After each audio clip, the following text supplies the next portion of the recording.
tunnels are very safe in earthquakes. Why is that? Earthquakes are essentially a surface phenomenon. It's like waves on the ocean.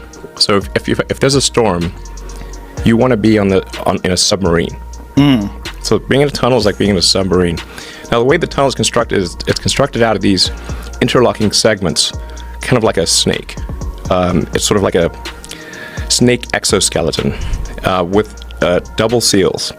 And so even when the ground moves, the tunnel actually is able to shift along with the ground, like an underground snake. And it's capable of taking 5 atmospheres of pressure. It's waterproof, methane-proof, well, gas-proof of any kind.